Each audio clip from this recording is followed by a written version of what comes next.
Shalom sahabat Golden Gate Channel yang dikasih Tuhan, puji teman-teman, saya bersyukur dan bersuka cita kembali bisa menyapa sahabat terkasih dalam kasih dan anugerah Tuhan. Sahabat terkasih, saya selalu berharap dan berdoa agar sahabat senantiasa dalam keadaan baik dan sehat dan senantiasa diberkati oleh Tuhan. Ya, sahabat terkasih, saat ini kita akan melihat video yang mengungkap fakta yang sesungguhnya mengenai sholat yang selama ini dilakukan oleh orang Muslim, yang ternyata adalah tradisi yang biasa dilakukan oleh orang Yahudi. Saudara kasih Tuhan, ya ternyata orang Muslim ya mencontoh sholat yang dilakukan oleh orang Yahudi dengan mengubahnya menjadi 5 waktu, sementara orang Yahudi biasa melakukan sholat 7 waktu. Ya, mari kita akan lihat videonya berikut ini. Sejarah sholat 5 waktu. Sholat berasal dari kata shelota dalam bahasa Aramaik atau bahasa Ibrani yang artinya bersembahyang atau berdoa dengan cara bersujud. Shelota adalah ibadah dalam agama Yahudi yang kemudian ditiru oleh Muslim atau pemeluk agama Islam. Sholat atau shelota para pemeluk agama Yahudi atau penganut Yudaisme dilakukan 3 kali sehari. Pertama, sholat pagi hari disebut saharit yang terjadi sekitar jam 6 pagi. Kedua, sholat siang hari disebut minsya atau minkah yang dilakukan pada jam 12 siang. Ketiga, sholat sore hari disebut ma'rif, dilakukan jam 6 sore. Yesus dan para rasul atau para muridnya juga melakukan sholat 3 waktu, karena Yesus dan para rasul adalah orang Yahudi dan beragama Yahudi. Dengan demikian, semasa hidupnya di dunia, Yesus juga melakukan sholat 3 kali sehari dalam ritual agama Yahudi. Sholat juga dilakukan oleh para rasul atau para murid Yesus Kristus. Bukti para rasul melakukan sholat bisa ditemukan dalam Kisah Para Rasul 2 ayat 42. Di dalam Alkitab, teks Pesita Aramaik Kisah Para Rasul 2 ayat 42 berbunyi, mereka setia dalam pengajaran para rasul dan dalam persekutuan, dan mereka selalu menjalankan salat-salat dan pada pemecahan roti dalam merayakan Ekaristi. Para rasul melakukan pemecahan roti dan melakukan sholat atau berdoa. Pemecahan roti atau melakukan Ekaristi adalah perintah Yesus Kristus untuk mengenang perjamuan malam terakhir.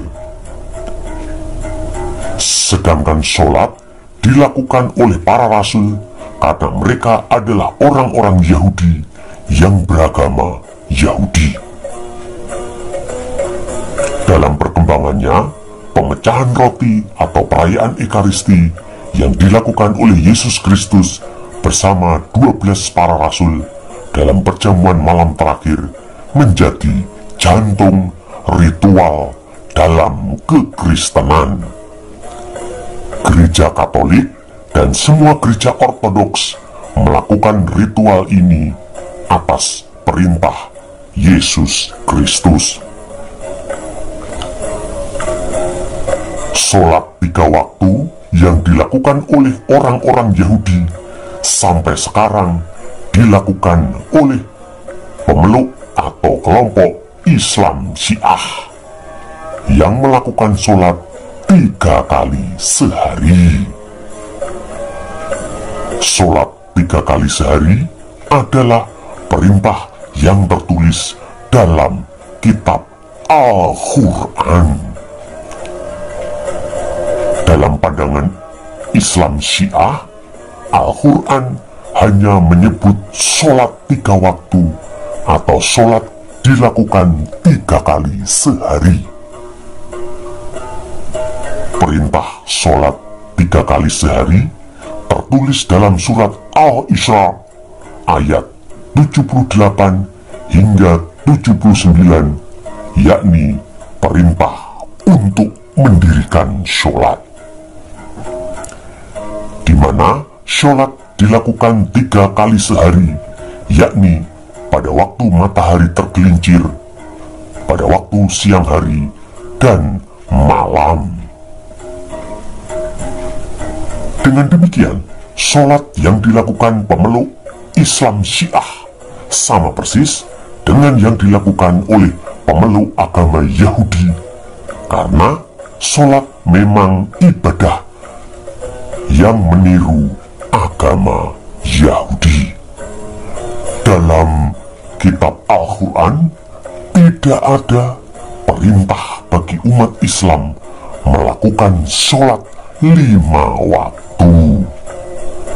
Dalam surat Al-Baqarah ayat 238 hanya disebutkan berisi perintah untuk mendirikan sholat, namun tanpa disebutkan waktu pelaksanaannya. Sholat 5 waktu atau sholat 5 kali sehari baru ditemukan perintahnya dalam hadis Nabi yang ditulis 200 tahun setelah kematian Muhammad. Lalu, mengapa Islam Sunni dan banyak golongan Islam lainnya melakukan sholat 5 waktu atau sholat 5 kali sehari yang dilakukan pada sekitar jam 4.30 pagi atau sholat subuh, jam 12 siang atau sholat duhur, jam 3 siang atau sholat asyar, jam 6 sore atau sholat maghrib, dan jam 7 malam atau sholat isya. Kenapa sholat 3 waktu berubah menjadi sholat 5 waktu? Hal ini terjadi karena mengikuti atau meniru ritual ibadah sholat yang dilakukan Gereja Ortodoks Suriah atau Gereja Ortodoks Syria atau Kristen Ortodoks Suriah. Orang-orang Kristen sudah melakukan sholat sejak abad pertama. Pada awalnya, sholat yang dilakukan umat Islam Sunni sama dengan yang dilakukan oleh pemeluk Kristen Ortodoks Suriah, yakni sebanyak 7 kali sehari. Namun dalam perkembangannya kemudian menjadi 5 kali sehari atau sholat 5 waktu, karena sholat duha dan sholat tahajud tidak lagi dijadikan sholat wajib.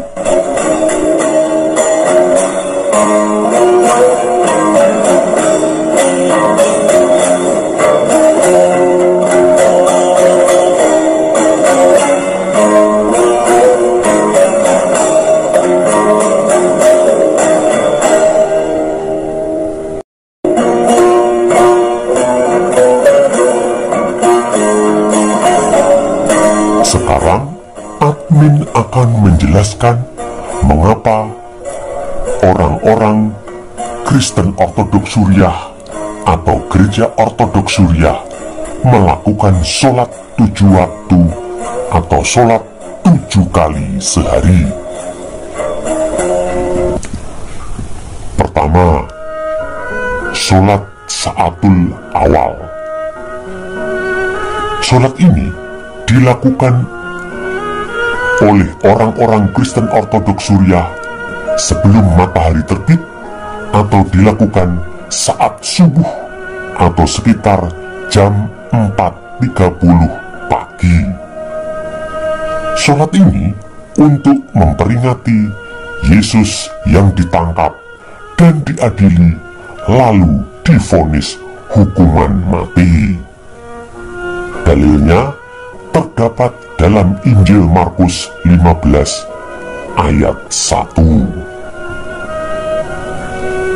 Proses pengadilan bersamaan dengan peristiwa murid Yesus yakni Petrus menyangkal Yesus untuk ketiga kalinya diiringi ayam berkokok, seperti yang tertulis dalam Injil Matius 26 ayat 74 hingga 75, Injil Markus 14 ayat 72, Injil Lukas 22 ayat 60-61, dan Injil Yohanes 18 ayat 27.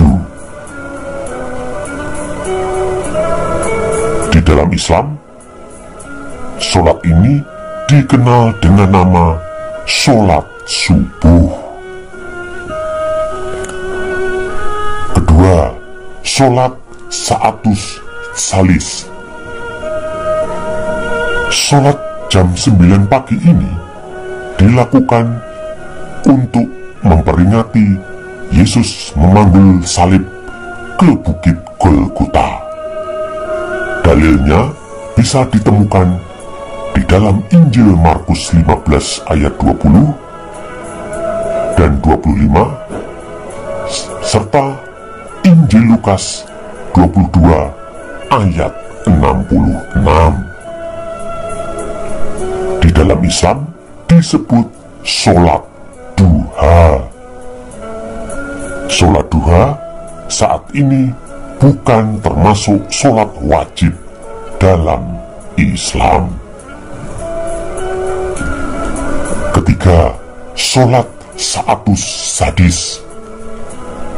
Sholat jam 12 siang ini untuk memperingati kegelapan yang terjadi ketika Yesus dipaku di kayu salib. Dalilnya bisa ditemukan dalam Injil Matius 27 ayat 44 hingga 45, Injil Markus 15 ayat 33, dan Injil Lukas 23 ayat 44. Sholat ini dalam agama Yahudi disebut Shohor Rayim, lalu di dalam Islam disebut sholat duhur. Keempat, sholat Sa'atut Tisyah. Sholat jam 3 sore ini untuk memperingati ketika Yesus wafat atau menghembuskan nafas terakhir di kayu salib. Dalilnya tertulis dalam Injil Matius 27 ayat 46 dan 50, Injil Markus 15 ayat 34, dan Injil Lukas 23 ayat 44 dan 46. Sholat ini dalam agama Yahudi disebut dengan minhah, sedangkan di dalam Islam disebut sholat asar. Kelima, sholat Sa'atul Ghurub. Sholat jam 6 sore ini dilakukan sebelum matahari terbenam untuk memperingati Yesus yang diturunkan dari kayu salib. Dalilnya bisa ditemukan dalam Injil Matius 27 ayat 57-60, Injil Markus 15 ayat 42, dan Injil Lukas 23 ayat 53 sampai 54. Di dalam Islam disebut sholat maghrib. Keenam, sholat Sa'atun Naum. Sholat jam 7 malam ini untuk memperingati Yesus dikuburkan sebelum hari Sabat. Dalilnya bisa ditemukan di dalam Injil Markus 15 ayat 46 dan Injil Yohanes 19 ayat 41 hingga 42. Sementara di Islam disebut sholat Isya. 7. Sholat Sa'atul Lail. Sholat jam 12 malam ini adalah tuguran atau waktu berjaga-jaga di kuburan Yesus. Dalilnya tertulis di dalam Injil Matius 27 ayat 61, Injil Markus 15 ayat 47, dan Injil Lukas 23 ayat 55 hingga 56. Disebut juga sholat saat hajib dulmat, yakni sholat berjaga-jaga waktu malam gelap, atau disebut juga Shelota Syahra. Sementara di Islam disebut sholat tahajud. Sholat tahajud bukanlah termasuk sholat wajib dalam Islam. Ketujuh sholat ini penyusunannya didasarkan pada hitungan waktu Yahudi kuno yang dipraktekkan dalam ibadah gereja Kristen Ortodoks Suriah atau orang-orang Kristen Ortodoks Suriah. Namun di dalam Islam sholat wajib hanya 5 kali, yakni jam 4.30 pagi atau sholat subuh, jam 12 siang atau sholat duhur, jam 3 siang atau sholat asar, jam 6 sore atau sholat maghrib, dan jam 7 malam atau sholat isya. Sedangkan sholat jam 9 pagi atau sholat duha dan sholat jam 12 malam atau sholat tahajud bukanlah sholat wajib. Dengan demikian, sholat 5 waktu sebenarnya adalah peringatan peristiwa penyaliban Yesus pada hari Jumat Agung, dari sejak Yesus ditangkap hingga dimakamkan.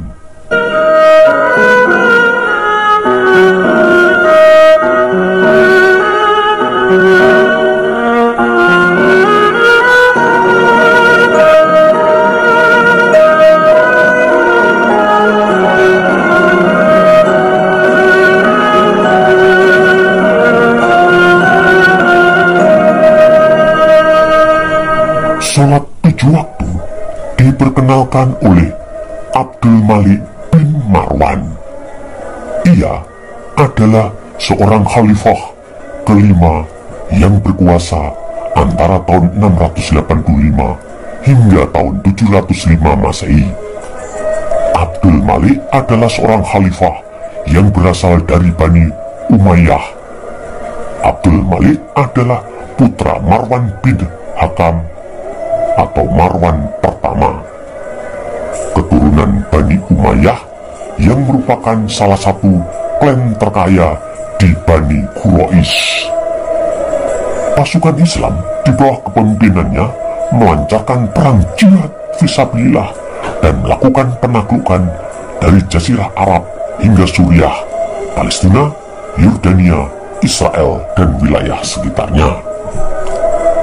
Pada masa kekuasaannya, Abdul Malik bin Marwan berhasil menyatukan seluruh kekhalifahan dalam kendali tunggal Umayyah yang berpusat di Syria atau Suriah. Pada saat berkuasa di Syria, maka Abdul Malik meniru waktu pelaksanaan sholat yang dilakukan pemeluk Kristen Ortodoks Suriah. Ia mengganti sholat 3 waktu yang dilakukan sebelumnya oleh Muslim menjadi sholat 7 waktu dengan mengikuti jam-jam sholat dari pemeluk Kristen Ortodoks Suriah. Tujuan sholat 7 waktu adalah menarik semua orang Kristen maupun orang Yahudi agar menjadi mu'alaf atau masuk ke Islam. Ia juga membangun Masjidil Aqsa tepat di bekas reruntuhan Bait Allah Yerusalem yang dibangun oleh Raja Salomo atau di Islam dikenal dengan nama Sulaiman. Masjidil Aqsa dibangun di atas reruntuhan Bait Allah Yerusalem yang sebelumnya dihancurkan pada tahun 70 Masehi oleh Jenderal Titus dari Romawi ketika terjadi pemberontakan orang-orang Yahudi.